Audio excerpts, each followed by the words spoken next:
May 1945, a small town in Germany, in Kronberg. That morning the air carried the smell of burning, but this time it wasn't gunpowder. The war had passed through here 2 weeks ago, and most of the buildings were still standing. But the people were not standing. Well, they were standing, they were breathing, but they were broken inside. A city truly collapses not when the stones fall, but when people begin to wait with hollow, hungry eyes. Corporal Jimmy Hayes was on duty at the checkpoint that morning. He was 23 years old. From Iowa, a country boy. He had been in Europe for 8 months. He had seen war, he had lost friends, but he hadn't hardened yet. He could still see people as people. That's why he noticed the girl. She was 7, maybe 8 years old. She had yellow braided hair and worn-out shoes, probably hand-me-downs from an older sister. She wore a dress too big for her body. She walked toward the checkpoint, stopped, and held out her hands. She didn't speak. She didn't need to. Her eyes said everything. Hunger, hope, shame, and beneath all of it something more. The hope that these men were good people. Hayes touched his pocket. There was a Hershey chocolate bar inside. He had set it aside from his ration pack, saving it for the evening. Now he was looking at those small hands. Sergeant Donovan came up beside him. He placed his hand on his shoulder. He was 35 years old. He had seen 2 wars. He knew the rules, and he knew why those rules existed. Don't. Hayes kept looking at the girl and said nothing. Donovan continued. This is a German child. Yesterday her father was maybe shooting at us. The girl was still standing there, waiting, hoping, and then the others came from behind her. First 3, then 5, then 10. They filtered in from every corner of the town, from every alleyway. 5 years old, 14 years old, thin, all dirty, all hungry. But none of them were asking for anything out loud. They just stood there, because they knew better than the adults. You can't get anything by shouting. Either you wait in silence, or you leave. One of them stepped forward. A boy of about 12. He knew a little English. Please, sir. We are very hungry. Do you have any food? Donovan answered. There is no food for you. Return to town. The boy didn't move. The small girl behind him began to cry, silently, because she had no energy left to cry out loud. Hayes felt something break inside him. He took out the chocolate.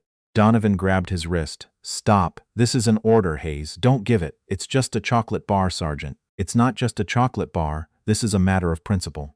Today you give, tomorrow everyone gives. Then what happens? The whole town comes here. All the children. Do you have enough supplies to feed 3,000 people? Or is this just to make yourself feel good?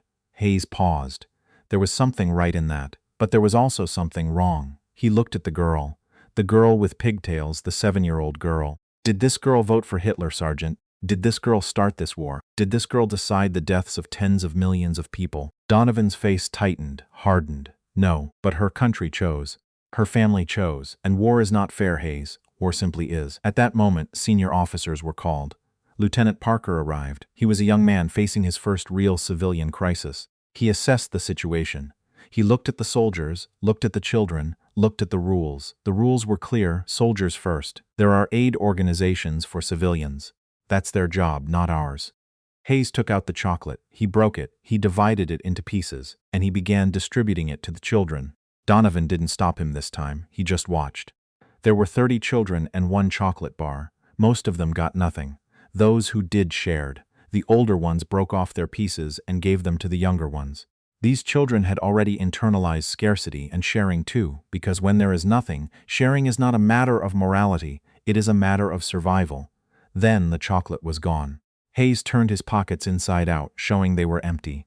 The children understood. Without complaint, without anger, without tears, they turned and left. They walked back slowly. The girl with pigtails was the last to go. She paused for a moment. She turned to Hayes and looked at him, without a single word. Then she walked away. Hayes felt hollow inside. He had done something. But it felt like nothing. Lieutenant Parker came up beside him, his voice official and cold. Corporal, you have directly disobeyed an order. This is grounds for court-martial. I will be reporting this up the chain of command. The report traveled up the chain, from division to corps, from there to the Third Army, from there to the desk of General George S. Patton. Patton was at his peak in May 1945. Germany's surrender had been signed. He was one of the most recognized commanders of American forces in Europe. His toughness was legendary. So was the weight he gave to discipline. A year earlier, in 1944, he had slapped a soldier having a nervous breakdown in a military hospital. The incident had nearly destroyed his career. Now that same man sat in his command vehicle that afternoon, reading this report. He read it twice. A corporal had defied a direct order to give food to enemy children. This was not a simple matter of discipline. This was the very question of what kind of army they were. He picked up the phone and called the division commander. "I'm coming there. Don't do anything until I arrive." The next morning, Patton's jeep entered Kronberg. He went directly to the checkpoint. The children were there. In fact, there were even more of them this time, nearly 50. Because word had spread through the town. The Americans had given chocolate yesterday. Maybe they would give more today. Patton stepped out of the vehicle. He stood still. He looked at the children. They didn't know who he was. To them, he was just another American officer. But Patton was studying them, their faces, their eyes, their posture. Lieutenant Parker stepped forward. Corporal Hayes was brought before him. Patton looked Hayes over from top to bottom. Hayes trembled. This man's reputation was everything: discipline, hardness, ruthless determination. "Corporal, you gave your ration pack to enemy civilians?" "Yes, sir." "Why?" Hayes thought. A long moment passed. Then he decided not to lie. "Because they were hungry, sir, and they were just children." Patton paused. "Just children." When he heard this, his face didn't change, his voice didn't change. But his eyes did. "Do you know what will become of them, Corporal? They will grow up. They will become German adults. They may stand against us in the next war. History tells us this." Hayes couldn't answer. It was true. There had been 21 years between the First and Second World Wars. Wars came back. Patton turned to the lieutenant. "What is your recommendation, Lieutenant?" Parker paused, then spoke. "Sir, discipline is essential. If we allow soldiers to distribute rations on their own judgment, there will be chaos, in this sector, in all sectors." Patton nodded slowly. It was a valid argument. Then he turned and walked toward the children. They stepped back, silently. This man was different. He felt different, stronger, dangerous. Patton crouched down. He came down to their level. He looked at the girl with pigtails, directly into her eyes. He reached into his pocket and pulled something out, military chocolate. He held it out to the girl. The girl hesitated for a moment. She looked at the chocolate, then at Patton, then at the chocolate again. She took it. Patton stood up. He turned to his logistics officer.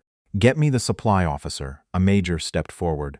"How much supplies do we have?" 2 months' worth, sir, based on current force strength." "Good. Set up a distribution point here. Twice a day. Feed these civilians." "Not much."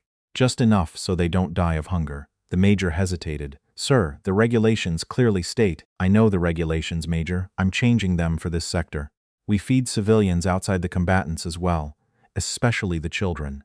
Then he turned to Parker and Hayes. Both of them were watching without blinking. "Lieutenant, you were right about discipline. Corporal, you were right about humanity. Here are the new orders. We do not distribute rations haphazardly that causes chaos, but we also do not allow children to die of hunger. Until the aid organizations take over, we are setting up an organized distribution system. Every day, regularly, rations will be distributed to every child." He turned to Hayes. "Corporal, you are not going to court-martial. You are being assigned to a post. You are now the civilian aid coordinator for this sector. Those children will be fed every day. I accept no excuses." Hayes couldn't speak. His voice came out faint. "Yes, sir." As Patton walked back to his jeep, he paused for a moment. He said over his shoulder, "We did not fight this war to become like them. Don't forget that." For the next 3 weeks, until the Red Cross and other aid organizations took over the region, Hayes ran a food station in the town of Kronberg. Every morning at 600 hours. Every evening at 600 hours. Rain or shine, cold or warm, the station was open. Soup, bread, and milk for the youngest ones. The children would form a line, orderly, patient. They had learned the system quickly. The girl with pigtails came every day. Hayes learned her name, Anna. Her father had been killed on the Russian front in 1943. Her mother in an air raid on Kronberg. Now she was alone with her elderly grandmother who had difficulty walking. By the end of the first week, Anna began to smile. It was a small detail. Perhaps someone else wouldn't have noticed, but Hayes noticed. Her cheeks had begun to fill out. That emptiness in her face, that sunken look, was fading, gradually, slowly. She was coming back to life. At the end of the second week, Anna brought something to the station, a carefully folded piece of paper. She held it out to Hayes and turned around, quickly walking away in embarrassment. Hayes unfolded it. It was a drawing in pencil, simple childlike lines, an American soldier giving bread to a child. The soldier had a corporal's insignia on his shoulder. The child's hair was braided. There were small details, a smile, the buttons on the uniform, the shape of the shoes. Anna didn't know Hayes's name. She couldn't read English letters, but she had carved his face into her memory, down to every detail. Hayes carried that drawing with him for the rest of his life. It stayed in his uniform pocket for the remainder of his tour in Europe. It was in his luggage even on the ship home. When he arrived in Iowa, he carefully had it framed and hung it on the wall of his home. It hung there for more than 40 years. Years later, his grandchild asked, "Grandpa, why is there a drawing of a small child on the wall?" Hayes looked at the drawing for a long time. His voice came out very softly. "Because that day I truly learned what we were fighting for," he said. Patton never mentioned that incident again. For him, it was a resolved problem, a decision that had been made. In his life, he had made thousands of decisions. This was one of them. But for everyone who was present at that checkpoint that morning, it was something else entirely. History has shown us this time and again. The harsh conditions imposed on a defeated Germany after the First World War drove the country into economic collapse, and it was on that soil that Hitler rose to power. After the Second World War, America and its allies chose a different path: the Marshall Plan, aid to a defeated Germany, the reconstruction of a defeated Japan. This decision was not only humanitarian, it was also strategic, because the hungry child of today was either the enemy or the ally of tomorrow. Hayes perhaps wasn't thinking about any of that on that morning. In all likelihood, he was simply looking into the eyes of a girl with pigtails, and he felt something break inside him. But sometimes what changes history is not grand strategies. It is a chocolate bar and the hand that reaches it out. And that moment, that was it. Thank you for watching. Don't forget to subscribe.